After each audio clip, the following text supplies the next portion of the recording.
사사기 이제 막바지에 왔습니다. 사사기 막바지에 와서 지금 이스라엘은 블레셋이라는 나라의 지배를 받고 있는 중입니다.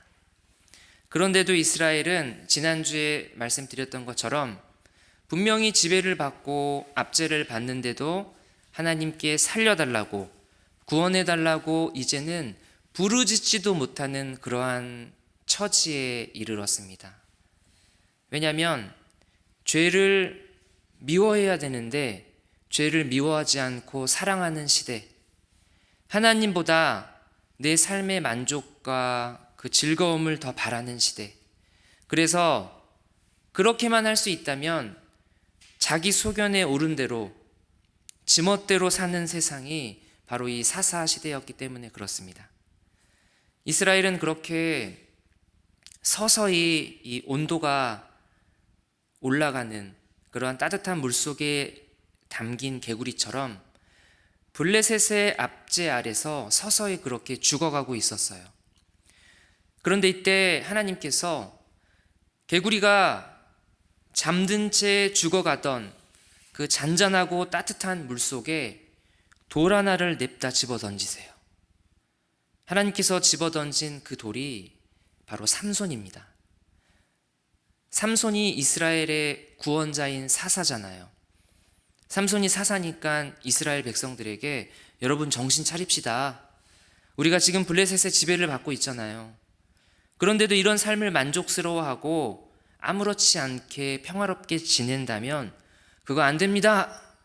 이렇게 정신이 번쩍 드는 말로 잠들어 있는 이스라엘 사람들을 깨웠으면 좋겠는데 삼손은 그렇게 하지 못했습니다. 오히려 삼손이 더 문제예요.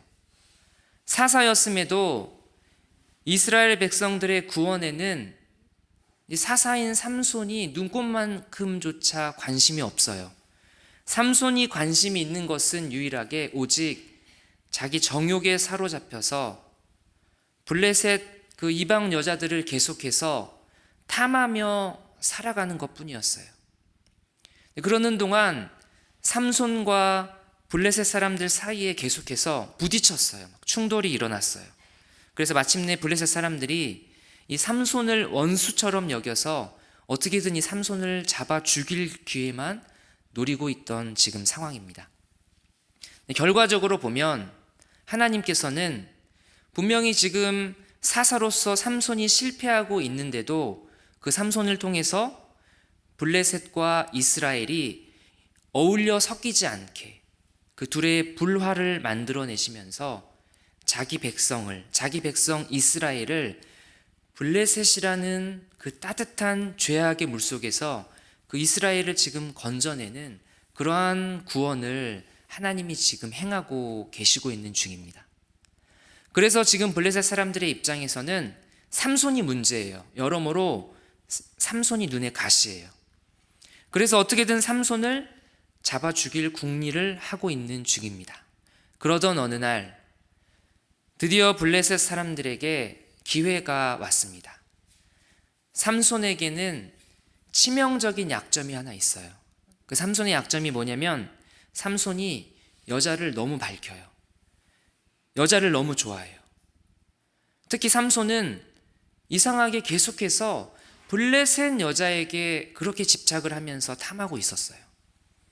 그래서 삼손이 겁도 없이 지금 자기는 지명수배 받고 있는 것과 다름없는데도 불구하고 이 블레셋의 수도나 다름없는 그 가사를 포함해서 여기저기를 제 집처럼 드나들면서 여자들을 만나고 다니고 있습니다. 이번에 삼손이 좋아하면서 푹 빠진 여자는 너무너무 유명한 바로 그 여자 들릴라입니다. 여러분 삼손과 들릴라 이야기를 잘 아시죠? 근데 어떤 분들은 이 삼손과 들릴라를 남녀간의 로맨스로 알고 계신 분들이 계시더라고요. 근데 그렇지 않죠. 이것은 알고 보면 너무너무 끔찍한 이야기입니다. 오늘도 삼손이 들릴라를 만나러 왔어요. 블레셋 사람들은 드디어 삼손이 왔다는 소식을 듣고 삼손을 잡으러 갔습니다. 그런데 삼손한테는 이 손도 못 대요. 왜냐하면 삼손은요 저희가 이제 제가 건너뛰느라 다 살펴보지 않았지만 여러분이 잘 아시는 대로 그 나귀 턱뼈를 하나 가지고 바로 그 자리에서 그냥 블레셋 남자 1000명을 턱뼈로 맨손으로 쳐 죽일 만큼 굉장한 이 장사였어요. 또 지금 기계로도 들기 힘든 그 커다란 성문 있죠, 성문. 그 성문을 그냥 맨손으로 뚝 떼서 어깨에 지고 다닐 만큼 무시무시한 괴력의 사나이였기 때문에 그래서 블레셋 사람들이 감히 삼손을 손도 못 대고 있었어요. 그래서 블레셋 사람들이 한 게 뭐냐면 들릴라 그 여자를 매수해서 그녀에게 이렇게 말해요. 삼손은 힘이 세다. 그래서 우리 힘으로는 삼손을 못 잡아간다.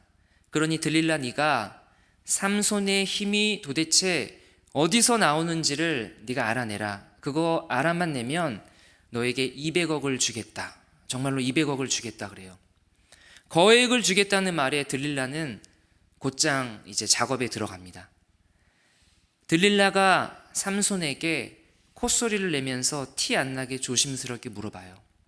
힘센 삼손 오빠, 당신의 그 힘은 어디서 나오나요? 어떻게 하면 당신을 꼼짝 못하게 할 수 있죠? 삼손이 답을 알려줘요. 근데 가짜 답을 주죠. 튼튼하고 강한 세 줄로 나를 묶으면 그러면 내가 꼼짝도 못할 거야. 근데 이 얘기를 듣고 들릴라는 삼손이 잠이 들어 있을 때 삼손이 말한 그 줄로 삼손을 꽁꽁 묶어요. 그리고 자기 그 들릴라의 방 뒤편에 블레셋 사람들을 숨겨놓고 이제 힘이 빠져 있을 삼손을 이제 붙잡아갈 준비를 하고 있습니다. 이 상황이 여러분 그려지시죠? 그래서 그 상황에서 그래도 혹시 모르니까 들릴라가 삼손이 정말로 힘이 빠져 있는지를 확인을 해야 되잖아요. 그래서 자고 있는 삼손의 귀에 들릴라가 소리쳐요. 삼손 일어나요. 블레셋 사람들이 쳐들어왔어요. 삼손이 그 얘기를 듣고 잠에서 벌떡 깨죠. 그런데 밧줄을 꽁꽁 묶여 있었는데 마치 삼손이 그것을 실을 끊는 것처럼 뚝 끊어버려요. 들릴라도 놀라고 지금 삼손 잡아가려고 방 뒤에 숨어있던 블레셋 사람들도 놀랬고 자칫하면 삼손한테 이 속내를 다 들키고 지금 맞아 죽을 상황에 놓였어요. 그런데 이때 들릴라가 참 여우 같아요. 오히려 삼손이 들릴라한테 화를 내야 되는 상황이잖아요.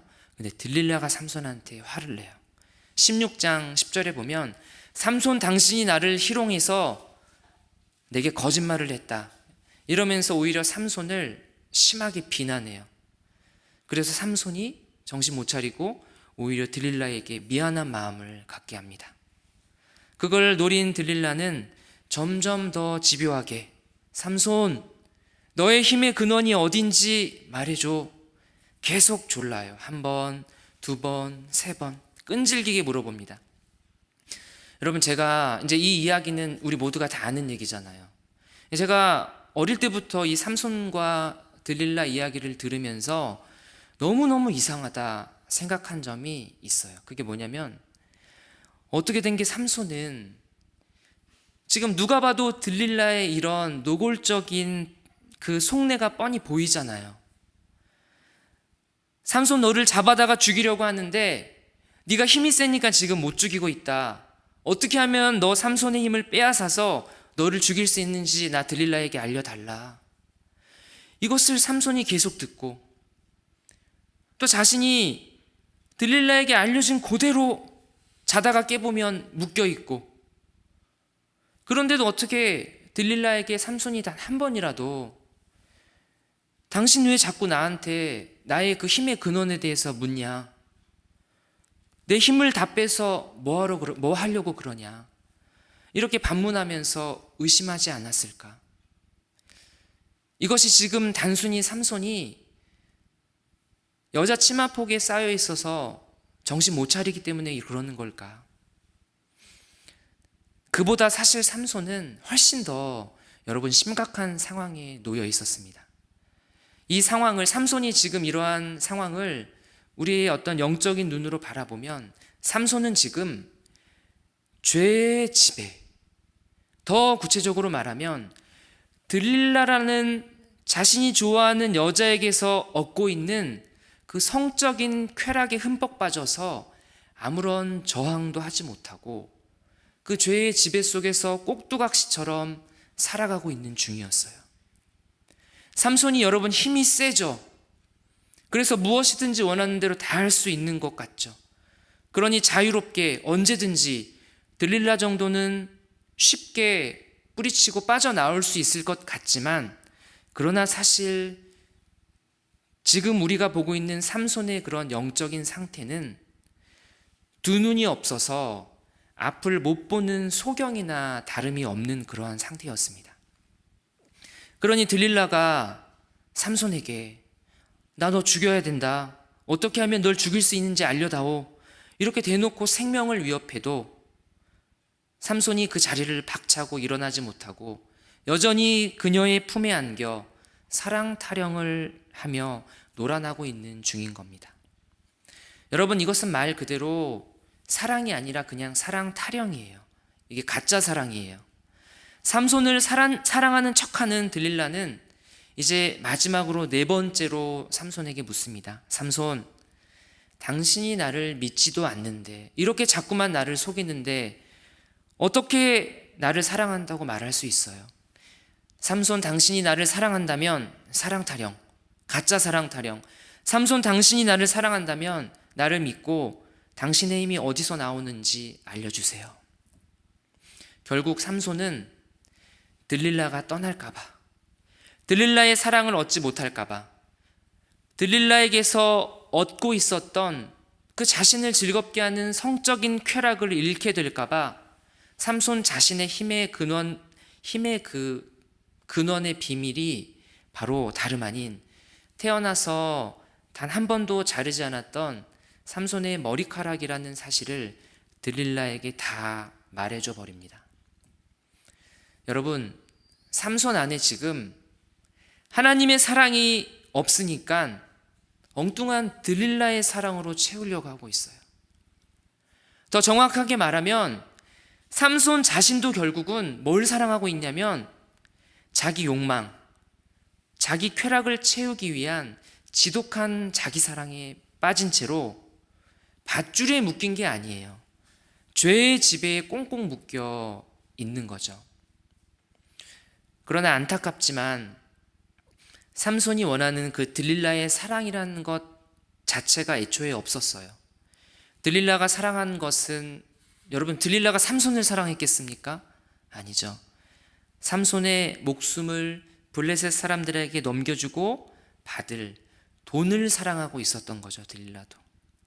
결국 들릴라는 잠들어 있는 삼손의 머리를 다 잘라요. 그리고 나서 블레셋 사람들에게 얼른 연락해서 지금 삼손 힘 다 빠져나갔다, 얼른 잡아가라고 합니다. 여러분, 이처럼요, 사람은 자기가 사랑하는 것을 쫓아 살아가게 돼 있습니다. 하나님보다 들릴라를 사랑하면 들릴라의 노예가 돼서 살아가는 것이고, 하나님보다 돈을 더 사랑하면, 세상을 더 사랑하면 그 세상 속에서 돈의 노예가 되어 살아가는 겁니다. 내가 사랑하는 것에 노예가 되어 살아간다. 영적인 소경이었던 삼손, 분명히 지금 멀쩡하게 두 눈이 있지만 그 두 눈으로 욕망을 탐닉하며 살았던 삼손은 결국 블레셋 사람들에게 잡혀서 그 자리에서 두 눈이 뽑혀요. 그리고 가사로 질질 끌려갑니다. 16장 21절 말씀입니다. 블레셋 사람들이 그를 붙잡아 그의 눈을 빼고 끌고 가사에 내려가 놋줄로 매고 그에게 옥에서 맷돌을 돌리게 하였더라. 여러분, 삼손은 이제 더 이상 눈이 진짜로 없어요. 아까는 그냥 영적인 소경이었는데 이제는 정말로 눈이 다 빠졌어요. 그래서 앞을 볼 수 없는 정말 비참한 처지가 됐습니다. 여러분, 그러나 두 눈이 멀쩡했을 때 보지 못했던 것을 두 눈을 잃고 나서 삼손은 보게 됩니다. 무엇을 보게 되냐면 먼저 삼손 자신의 모습을 보게 돼요. 지금까지 삼손이 두 눈이 멀쩡한 채 살아가는 동안 삼손 자신이 얼마나 자기의 눈으로 하나님을 바라보고 있지 않았었는지를 보게 돼요. 삼손 자신이 지금 분명히 이스라엘의 구원자인 사사로 서 있음에도 불구하고 그 사사라는 사명을 얼마나 헌신짝처럼 버리고 살았는지를 그 자신의 모습을 보게 돼요. 자기 소견에 오른 대로, 얼마나 지멋대로, 얼마나 하나님을 외면하면서 살았는지 삼손은 두 눈이 뽑힌 그 다음에야 비로소 보게 됩니다. 지나온 자기 삶의 욕망, 그 죄악의 비참함, 그것을 삼손은 똑똑하게 봤습니다. 그렇게 자신을 보고 나서 삼손은 드디어 하나님을 바라보게 됩니다. 그동안 하나님께서 삼손 자신을 얼마나 오랫동안 참아주시고 얼마나 오랫동안 기다려 주셨는지, 바로 그러한 하나님이 삼손 자신과 함께 계셨다는 사실을 그제서야 보게 됩니다. 그렇게 삼손은 두 눈을 다 뽑히고 나서야 그렇게 되찾기 시작해요. 무엇을요? 자기의 영적인 시력을 되찾게 됩니다. 그것과 함께 잘려나갔던 삼손의 머리털도 조금씩 자라고 있었습니다. 하지만 여러분, 삼손이 이렇게 뒤늦게라도 이것을 회복한 것은 너무나도 다행이지만, 그러나 삼손이 처한 그 현실은 정말 비참했어요. 너무너무 비참했어요. 블레셋 사람들은 이 다곤이라는 우상신을 섬겼어요. 그래서 자기들이 믿는 다곤신이 삼손을 자기들한테 넘겨준 것이라고 기뻐하면서 다곤 신전에 다 같이 모여서 지금 감사의 제사를 드리고 한바탕 지금 축제를 열었어요. 그렇게 블레셋 사람들이 한자리에 모여서 잔뜩 흥에 겨워서 즐거워하고 있을 때 누군가 딱 이렇게 말해요. 삼손 데려와봐. 어디 두 눈이 뽑힌 지금도 삼손이 예전처럼 우리 블레셋 사람들과 잘 싸울 수 있는지 보자. 여러분, 옛날에 블레셋 사람들에게 삼손은 그냥 이름만 들어도 무서운 공포의 대상이었는데, 그러나 이제 머리털이 다 밀리고 두 눈이 다 뽑히고 제대로 서 있지도 못하는 삼손은 블레셋 사람들에게 광대처럼 조롱의 대상이 됐어요. 그래서 삼손은 그 수많은 블레셋 사람들이 모인 그 자리, 그리고 제일 앞에 불려 나와서 눈이 뽑혔으니까 보지도 못하고 제대로 서 있지도 못하고 엉거주춤 더듬더듬 비틀비틀 힘없이 그 앞에서도 이리저리 질질 끌려다녔고, 이러한 모습을 보던 그 다곤 신전 안에 있던 수많은 블레셋 사람들은 정말 배꼽을 잡고 삼손을 조롱하며 웃었습니다. 삼손은, 여러분이 한번 삼손의 입장이라고 생각해 보세요. 너무너무 수치스럽고 정말 그 자리에서 죽고 싶었을 겁니다. 여러분, 삼손의 이런 비참한 모습을 바라보시는 하나님이 바라보고 계실 거잖아요. 그 하나님의 심정은 여러분 어떠실까요? 잘됐다 삼손 이놈, 그렇게 말 안 듣더니 이제야 네가 그동안 얼마나 잘못하고 살았는지를 알겠냐? 여러분, 하나님이 이렇게 통쾌해 하셨을까요? 절대로 그러지 않으시죠. 하나님이 저희 아버지시잖아요. 삼손의 아버지세요. 어느 부모가 자식이 눈이 뽑히고 원수들에게 조롱을 받고 있는데 그것을 속 시원해 하겠어요? 아버지의 가슴이 찢어지는 거죠. 삼손의 두 눈이 뽑힐 때 하나님도 피눈물 흘리시는 거예요. 하지만 그런데도 이렇게 해서라도 삼손이 죄악 속에 있는 자신의 모습을 볼 수만 있다면, 또 하나님을 볼 수만 있다면, 삼손에게 있어서 하나님이 어떤 분인지를 알 수만 있다면, 그럴 수만 있다면 하나님은 이 일을 하시는 거예요. 그래서 여러분, 저와 여러분이 우리 하나님이 누구신지를 알아간다는 것은 정말 말 그대로 우리 두 눈이 뽑히는 일보다 그 일이 훨씬 더 중요하다는 사실입니다.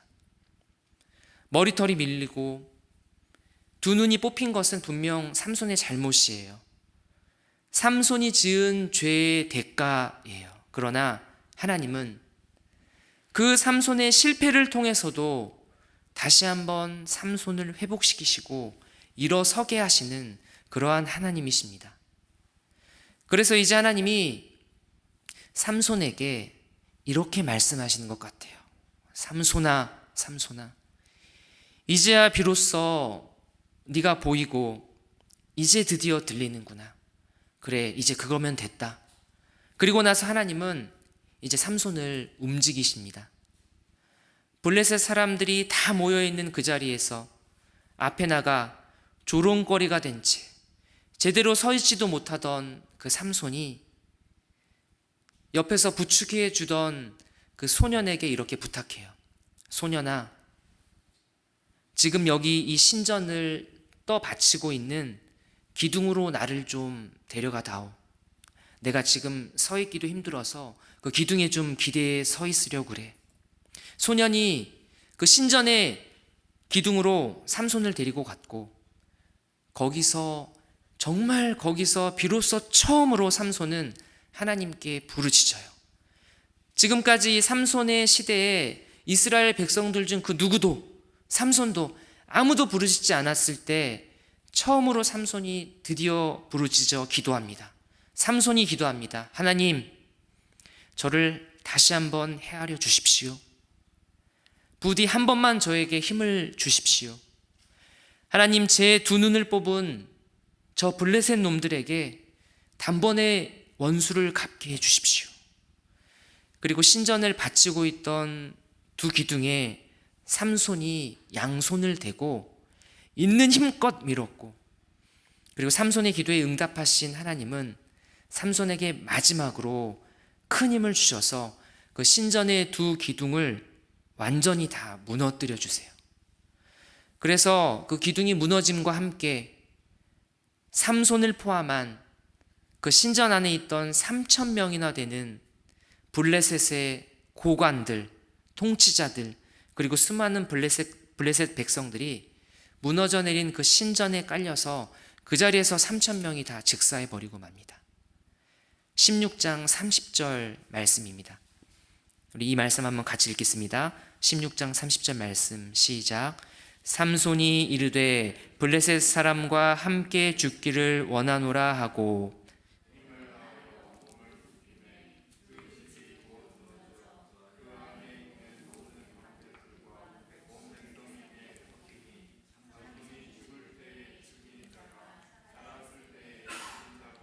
더욱 많았더라. 여러분, 이것이 오늘 이스라엘의 구원자였던 사사 삼손의 마지막 모습입니다. 여러분은 이제 삼손의 이야기를 쭉 들으셨는데 삼손의 이러한 생애를 바라보실 때 어떤 평가를 내리고 싶으세요? 삼손을 평가하는 거예요, 여러분이. 평생 죄만 짓다간 망한 인생입니까? 아니면 그래도 마지막이라도 이렇게 해서 이스라엘의 영웅이라고 할 수 있을까요? 박영선 목사님의 평가는 그래도 삼손은 죽어서 명예의 전당에 들어갔다는 겁니다. 그래서 누군가 이 얘기를 듣고, 아니, 삼손이 평생을 그렇게 바람둥이처럼 살다가 한심하게 그렇게 살다가 일이 비참하게 죽었는데 무슨 명예의 전당에 들어가요? 말도 안 돼요 하면서 따져 묻는 사람이 있다면 그 사람은 아직도 하나님이 누구신지, 하나님이 어떻게 우리 인생들과 함께 일하시고 하나님이 어떻게 우리에게 승리를 주시는지 하나님에 대해서 모르는 거라고 얘기하세요. 저도 정말 그 말에 공감해요. 그래서 제가 오늘 삼손에 관한 말씀을 저와 여러분의 삶으로 가지고 와서 묵상하고 적용하고 싶은 것은 한마디로 뭐냐면, 죄의 결과로 인해 모든 힘을 잃고 두 눈까지 뽑힌 그 삼손의 비참함과, 그러나 그럼에도 불구하고 그러는 중에도 끝까지 긍휼을 포기하지 않으시는 하나님의 사랑이 오늘 저와 여러분 모두에게 있다는 사실입니다. 그래서 먼저 여러분께 이 질문을 드리고 싶어요. 여러분의 힘의 근원은 어디입니까? 여러분의 삶을 지탱하는, 여러분이 이 땅을 살아갈 때 힘을 얻는 그 여러분의 힘의 근원은 여러분 어디인가요? 삼손이 자신의 힘의 근원이 머리카락이라고 알고 있었던 것처럼 혹시 여러분도 누가 여러분의 삶에 그 힘의 근원이 어디냐고 물으면 혹시 이렇게 대답하지 않으세요? 제 삶의 힘의 근원은 제가 신앙생활을 잘하는 데 있어요. 제 삶의 힘의 근원은 그래도 제가 세상 속에서 정직하고 바르게 살아가는 그 삶의 모습 속에 있어요. 별 걱정 없이 살고 있는 화목한 우리 가정이 내 삶의 근원이에요. 제가 많이 배운 성경과 신학이 제 삶의 힘의 근원이에요. 여러분 혹시 이렇게 대답하고 있지는 않으신가요? 여러분 삼손은 잘못 알고 있었어요. 삼손의 힘의 근원은 머리카락이 아니라 하나님이세요. 하나님이 함께 하셨기 때문에 삼손의 두 팔에 힘이 있었던 거예요. 마찬가지로 저와 여러분도 똑같습니다. 저와 여러분의 신앙생활에서 혹시 내가 뭔가를 지금 잘하고 있거나 뭔가 잘 되고 있는 것이 있어서 그것이 마치 내 삶을 떠받치고 있는 그러한 힘의 근원이라고 생각하신다면, 여러분이 그렇게 생각하신다면 사탄은요 들릴라처럼 여러분에게 달려들어서 그 여러분이 힘의 근원이라고 생각하는 그것을 확 잘라버리려고 할 거예요. 그러니 여러분, 우리가 가지고 있는 그 어떤 것도, 우리가 지금 하고 있는 그 어떤 것도 우리의 삶의 근원이 될 수 없다는 것을 여러분 잊지 마시고, 여러분의 힘의 근원이 어디인지 집요하게 묻는 들릴라의 질문에, 또 이 세상이 여러분에게 던지는 그 노골적인 그 도전 앞에서 여러분 이렇게 대답하시기 바랍니다. 당신의 삶의 그 힘의 근원은 어디인가요? 여러분 이렇게 대답하세요. 너 지금 삼손의 머리털을 자르는 것처럼 내 삶의 근원을 잘라버리려고 하는구나. 그런데 헛수고하지 말아라. 내 삶의 힘의 근원은 오직 나와 함께 하시는 하나님께 있다. 그러니 네가 아무리 나의 그 힘의 근원을 잘라버리려 해도 절대로 자르지 못할 거야. 왜냐하면 하나님은 절대로 나를 놓지 않는 분이거든. 내가 아무리 놓으려고 해도 하나님이 나를 놓지 않으시지. 여러분이 이렇게 확실하다면 도대체 누가 무슨 수로 여러분의 삶을 지탱하는 그 힘의 근원을 빼앗아갈 수 있을까요? 로마서 8장 35절, 38절, 39절 말씀입니다. 제가 읽어드리겠습니다. 누가 우리를 그리스도의 사랑에서 끊으리요? 환난이나 곤고나 박해나 기근이나 적신이나 위험이나 칼이랴. 내가 확신하노니 사망이나 생명이나 천사들이나 권세자들이나 현지의 일이나 장래의 일이나 능력이나 높음이나 깊음이나 다른 어떤 피조물이라도 우리를 우리 주 그리스도 예수 안에 있는 하나님의 사랑에서 끊을 수 없으리라. 아멘. 이것이 주님께서 오늘 저와 여러분에게 주시는 믿음의 확신입니다. 여러분, 우리가 이 믿음과 확신이 있죠. 그러나 때로는 우리가 아무것도 안 했는데 느닷없이 찾아오는 이 한겨울의 혹독한 추위처럼 정말 아무것도 안 했는데 느닷없이 우리의 삶의 그 냉혹한 현실 속에서 두려워 떨 때도 있고 하나님을 의심할 때도 있고 낙심하고 좌절하며 살아가곤 합니다. 또 때로는 삼손에게 달려드는 들릴라처럼 그리고 에덴 동산에서의 그 뱀처럼 우리가 뿌리치기 힘든 그 달콤한 유혹에 속아 넘어가 죄를 짓고 넘어지면서 실패하기도 합니다. 마치 우리의 머리털이 다 밀리는 것처럼, 마치 삼손의 머리털이 다 밀려서 삼손이 모든 힘을 다 잃어버리는 것처럼, 그렇게 우리의 머리털도 다 밀린 채 하나님으로부터 멀어지고 깊은 낭망 속에서 신음하며 살아갈 때가 분명히 우리 인생 속에 그런 시간들이 있습니다. 그러나 여러분, 아무리 그러한 혹독한 우리 인생의 추위 속에 거해도, 또 아무리 저와 여러분이 큰 죄와 실수를 하나님 앞에 저질렀다고 해도 이 말씀을 꼭 기억하시기를 바랍니다.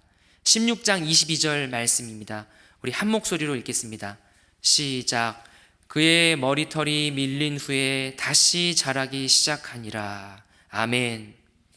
하나님은 우리의 머리털을 다시 자라게 하시고 다시 자라서 다시 새 힘을 얻게 하시는 하나님이시라는 것을 여러분 믿고 의지하시기를 바랍니다. 사랑하는 천인교회 성도 여러분, 삼손 같은 사람이 명예의 전당에 들어가도 되냐? 여러분 이렇게 따져 묻지 맙시다. 왜 저 사람은 저렇게밖에 신앙생활 못하냐고 눈치 주지 맙시다. 왜 나는 내 인생은 여전히 이 모양이냐고 여러분 한탄하지 맙시다. 왜 그 교회는 여전히 그 모양이냐고 손가락질 하지도 여러분 맙시다.